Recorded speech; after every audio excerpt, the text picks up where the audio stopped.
Authority is the second piece of the process that human design teaches on how to make decisions you can trust, how to interact in the world in a way so that you can stay in flow more and less in resistance. Strategy is based on your type and it's how we interact with the world. So after you do this comes authority, and authority is the thing that helps you make decisions that you can trust that's specifically for you. So without this, in general, people looking for other people, looking outside to make sense of the world, whether I should take this course, whether I should buy this item, what should I order on the menu. We're looking outside. I, in fact, do this a lot. I've got a subscription to Wirecutter, and I love looking outside of me to really decrease the mental load. Now, that's really well and good for things that don't really matter too much. But really, we should be using something that's specific for me, a personal way, because really we're all unique, right? If I'm looking at someone else to have them tell me whether I should make this purchase, whether I should do this thing, I'm taking my power and giving it to someone else. And this is the crux of human design. We're bringing the power back to ourselves.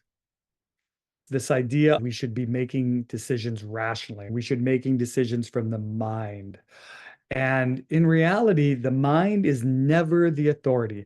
It doesn't matter what their type it is, doesn't matter if you have a bunch of activated centers in your head, in your ajna, doesn't matter. The mind is never the authority for yourself.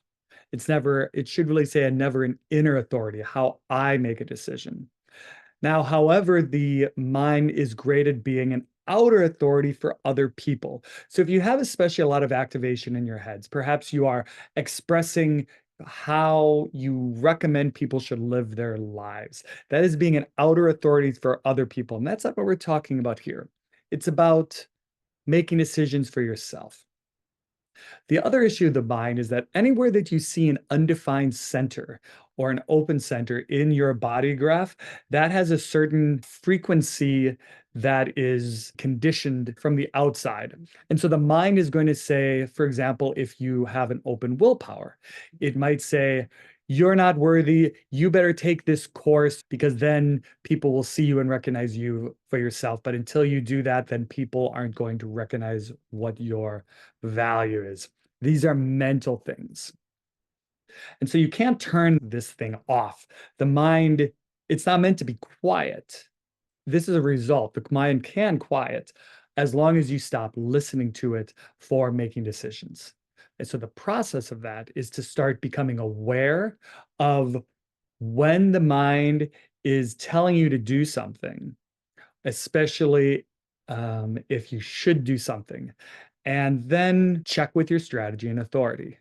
Listen to the mind, say, thank you, mind, and check with strategy and authority. Check with strategy and authority. The G center authority, the self authority, is following what makes the person happy, operates for self satisfaction. So, will this give me happy? Again, this is real a self centered thing. It feels more self centered, but there's a glow in one's chest that's this is the right thing for me. It's all about happiness. And it can be really useful to talk this out for these people, not to hear what the others have to say, but to hear what are the words that I am saying. I had a coaching client that is self authority. He noticed that he just talked, and by virtue of talking, then he's able to hear what he says and then make a decision based on that.